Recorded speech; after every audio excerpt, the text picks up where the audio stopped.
얼마 후면은 이제 미국에 그 선거, 대통령 선거가 있습니다. 그래서 연말에 선거가 있는데 미국 대선이 한국에서도 정치적인 관심이 매우 높습니다. 왜냐하면 이제 어떤 후보자가 대통령이 되느냐에 따라 가지고 국제 정세가 판도가 바뀌기도 하고 이게 이제 한국과도 직결되기 때문입니다.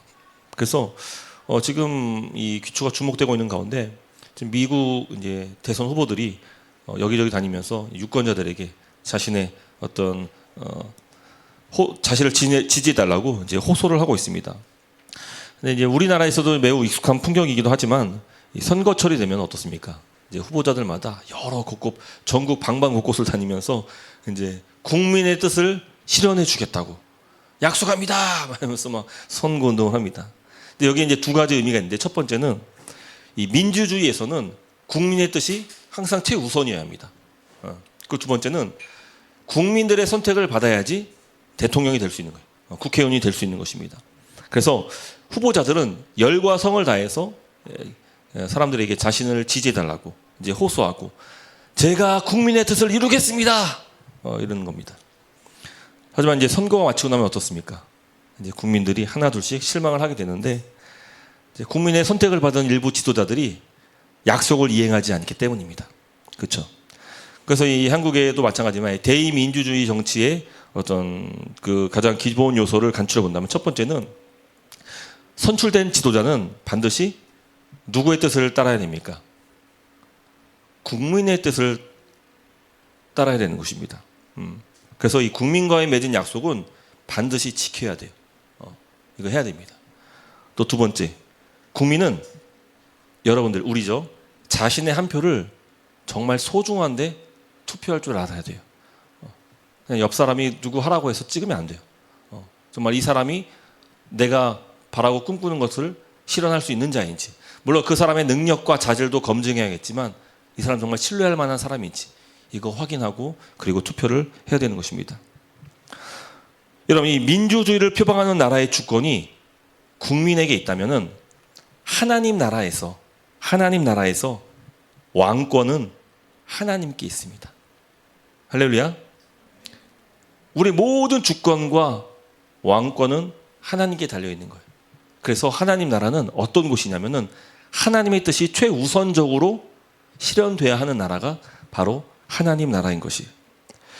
이 정치인들이 국민의 뜻을 저버리면 민주주의가 왜곡되는 것처럼 하나님 나라 백성들이 하나님의 뜻을 거부한다면 어떤 일이 발생할까요? 하나님 나라가 우리에게 임할 수가 없는 거예요. 그러니까 현실 정치에서는 지도자들이 문제예요. 뭐 일부 국민들도 문제긴 하지만 대부분 지도자들이 문제라면은 하나님 나라에서는 국민들이 문제예요. 이게 좀 반대예요. 하나님은 결코 변함이 없으세요. 그분의 통치는 완전하세요. 문제는 그 나라 백성들이 그 하나님의 통치를 따를 수 없는 그런 무능한 자라는 것입니다. 그래서 우리가 어떻습니까? 하나님 뜻대로 살겠습니다. 다짐하고 또 다짐하고 수련회 때 다짐하고 기도회 때 다짐하고 예배 때 다짐하고 근데 번번이 하나님의 뜻을 번번이 외면하는 것입니다. 그래서 특별히 이제 중요한 결정을 앞둘 때 그때 내 뜻이 우선이에요. 결정적인 선택 앞에서 하나님은 안중에 넣고 내 생각, 내 뜻이 최우선적인 것이죠. 예를 들어서 이런 거예요. 뭐 이런 예가 좋은 예는 아니지만 엄마가 정말 위독했을 때 엄마를 살려야겠다는 간절한 마음에 하나님 저희 엄마를 고쳐주시면은 제가 선교사가 되겠습니다. 그때 진심이거든요. 그게 엄마만 나을 수 있다면 내가 뭐 선교든 뭐든 다 할 수 있어요. 근데 이제 엄마가 다 치료받고 나면은 어떻습니까? 하나님 내가 주를 위해서 선교사가 되겠습니다. 50년 후에요. 이 인간이 연약해지는 거예요. 우리 모습이 그런 거예요. 그러니까 마치 이런 거죠. 한 표를 얻으려고 정말 말할 수 없는 그런 공약들을 남발하는 그 정치인들처럼 우리의 모습이 그럴 때가 허다한 거예요. 우리가 왜 교회를 다니고 왜 예수님을 믿는 것입니까? 과연 우리 마음속에 주님의 뜻을 이루고자 내가 예수 믿고 하나님 나라 백성이 된 겁니까? 아니면은 좀 예수님 능력을 좀 힘입어서 내 뜻을 좀 이루고자 그렇게 예수님을 믿는 것입니까? 일반적으로 교회 처음 나온 사람들이 갖는 이 기대가 뭡니까? 그쵸. 뭐 예수 믿으면은 이제 복 받고 잘 돼요. 이게 하나의 그냥 슬로건이 돼가지고 예수 믿으면 복 받아요. 예수 믿으면 잘 돼요. 이런 이제 복음들이 이제 값싼 복음들이 많이 전해졌는데, 그래서 사람들도 내심 그런 거 기대하고 온단 말이에요.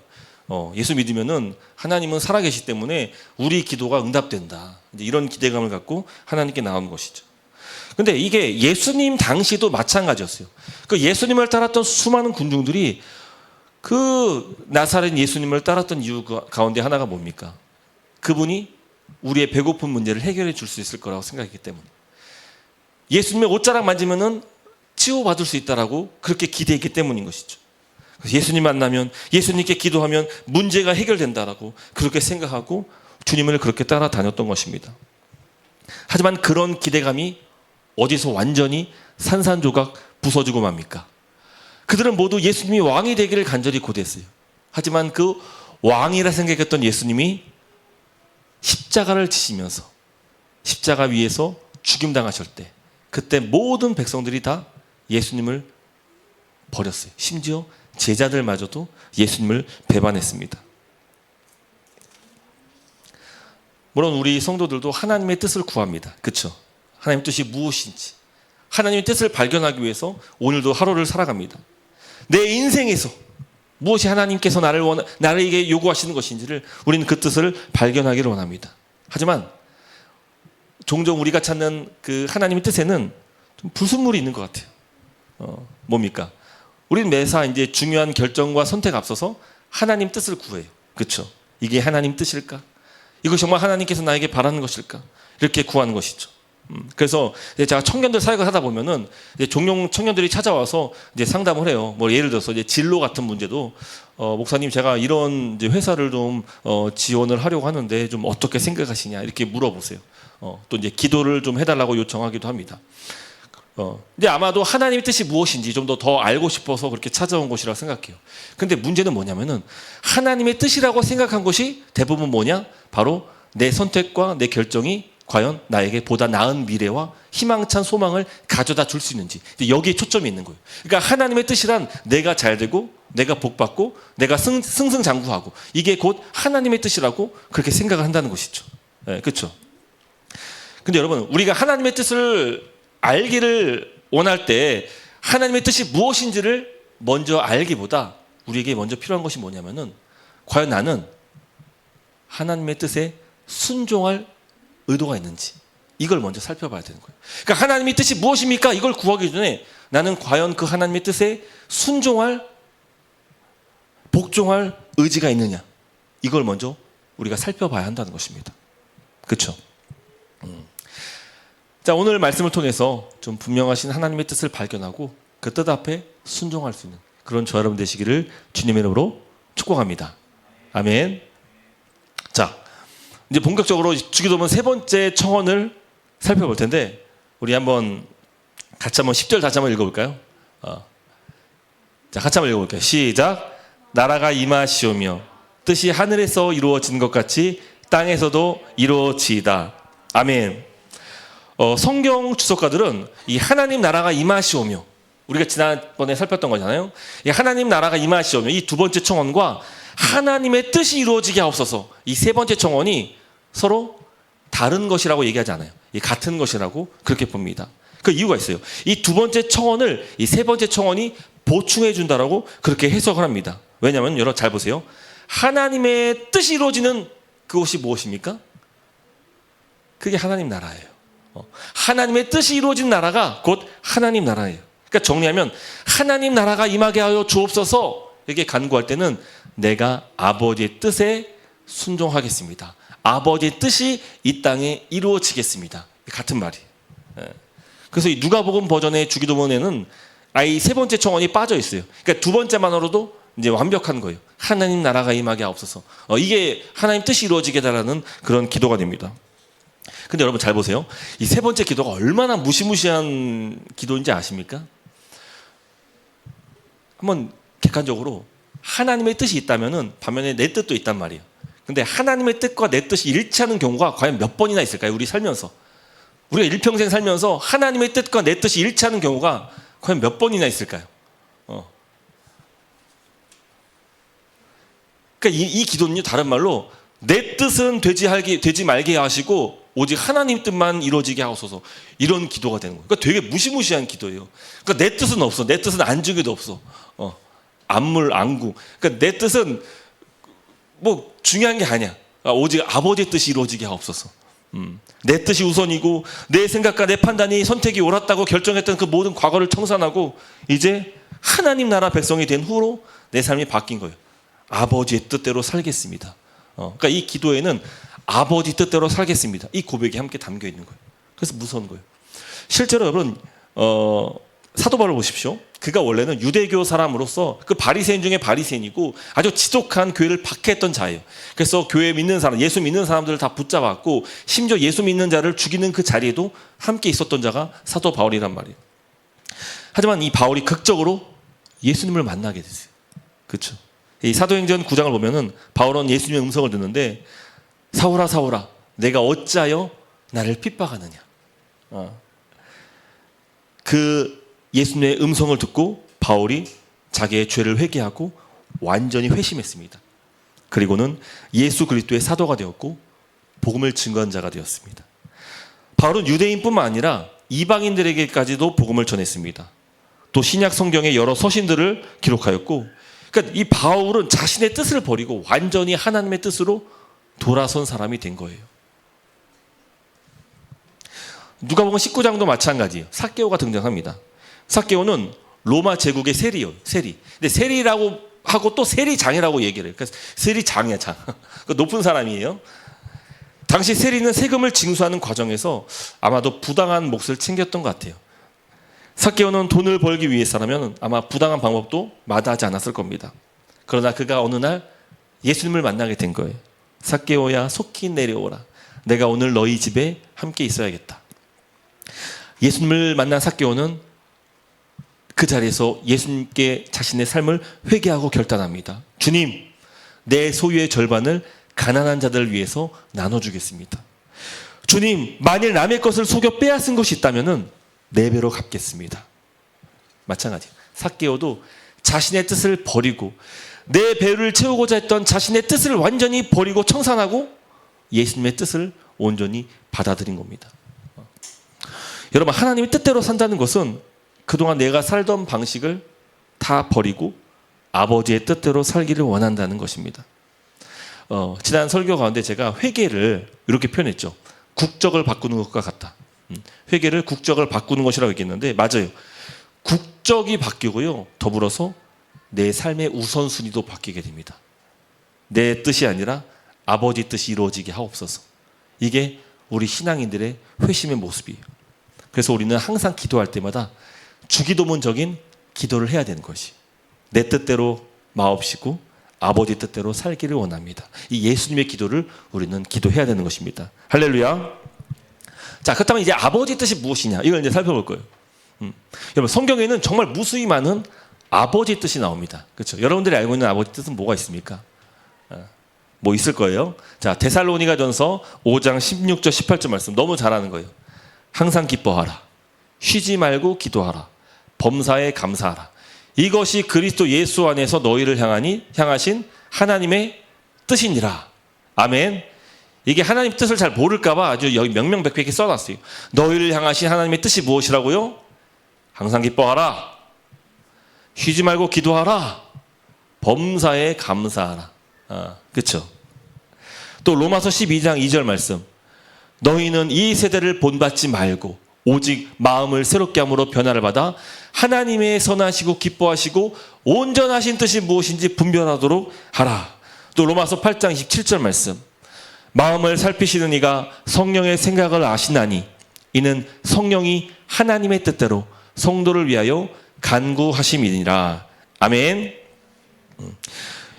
개혁주의 신학자인 R.C. 스프로울은 그 책에 이렇게 기록하고 있는데 하나님의 뜻을 3가지 방식으로 이해할 수 있다고 합니다. 좀 어려운데 그냥 보세요. 첫 번째, 하나님의 절대적인 뜻이 있대요.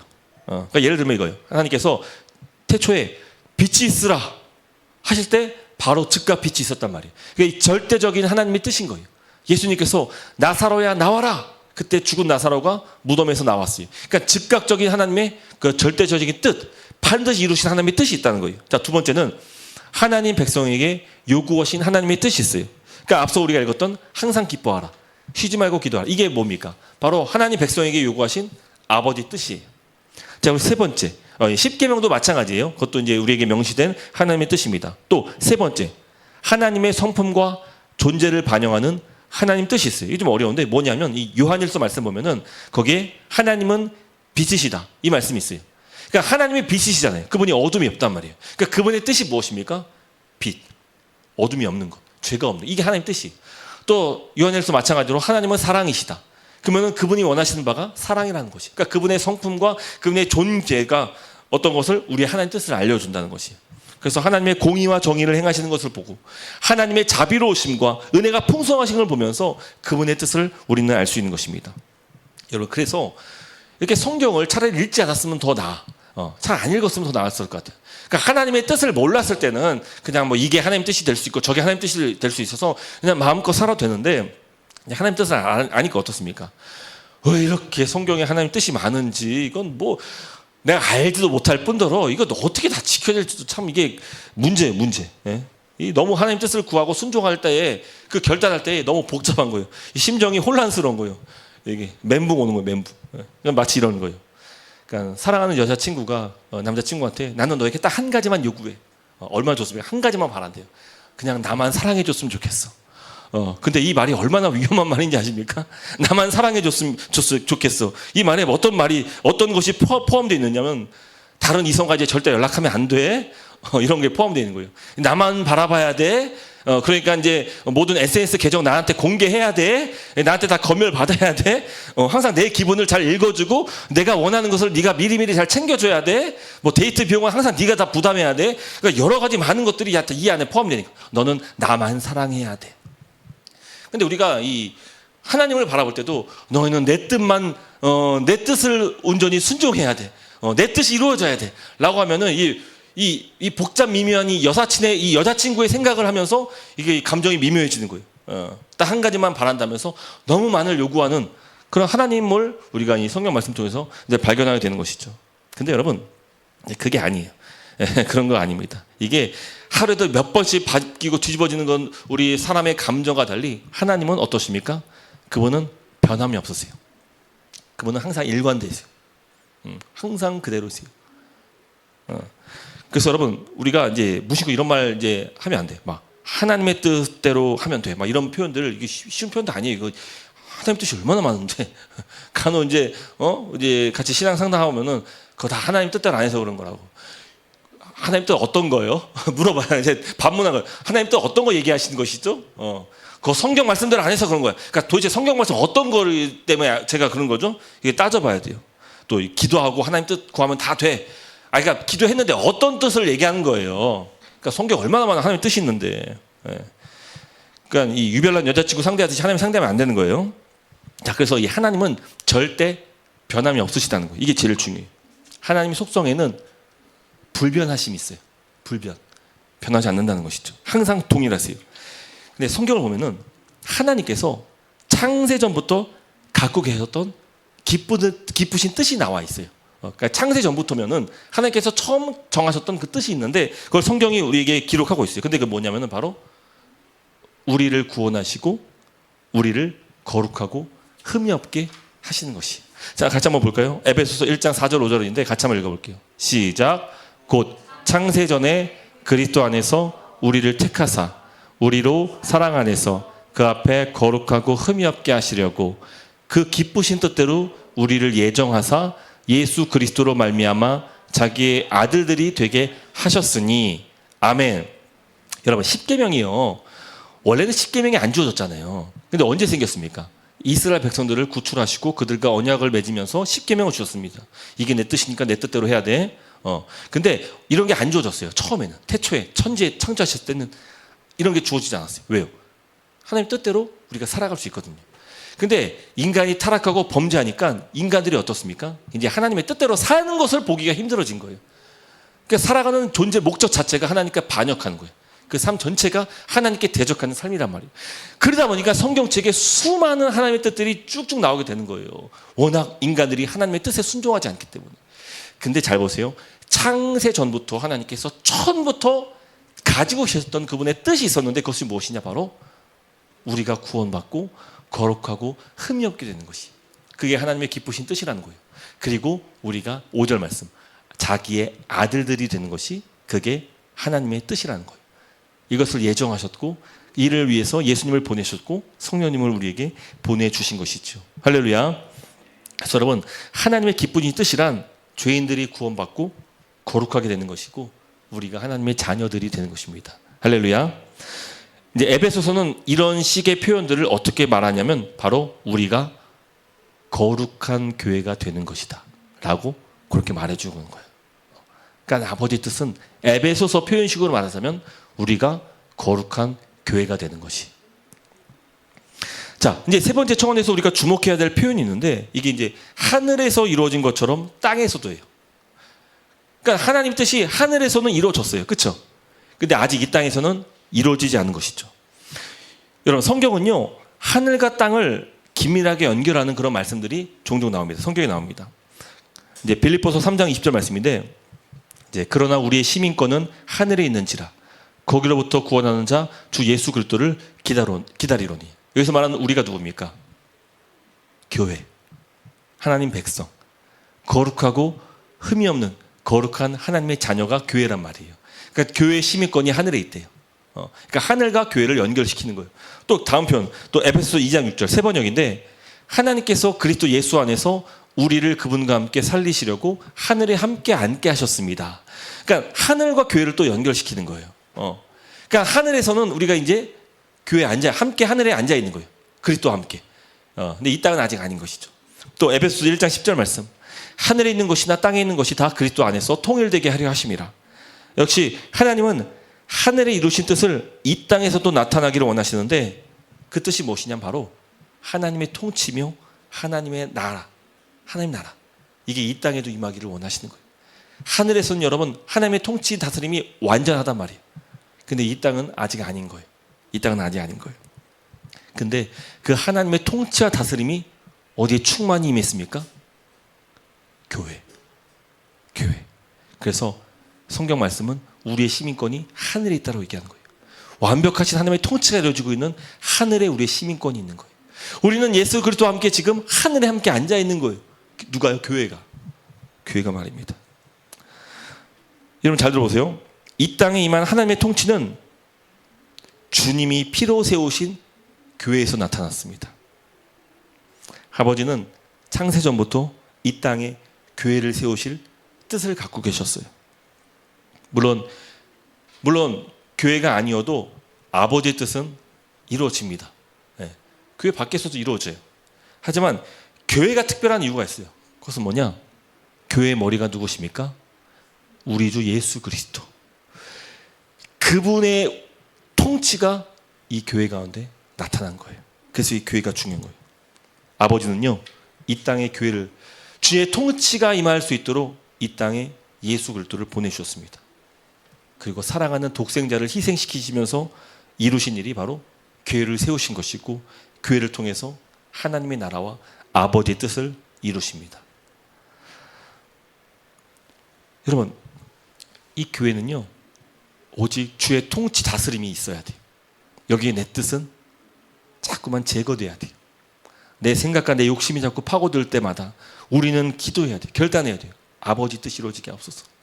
하늘에서 저 우리 교회, 이 땅에도 아버지의 통치와 다스림, 하나님 나라가 임하게 하여 주시옵소서. 할렐루야. 그래서 우리 교회 안에서 여러 많은 문제들이 일어나고 있는데 그 대부분 문제가 뭐냐면은 하나님의 통치가 없기 때문인 거예요. 그리스도께서 머리가 되시지 않다. 이 교회가 자기 뜻을 행하면서 자기가 옳다고 여기는 것으로 방향으로 나아가고 있는 것이.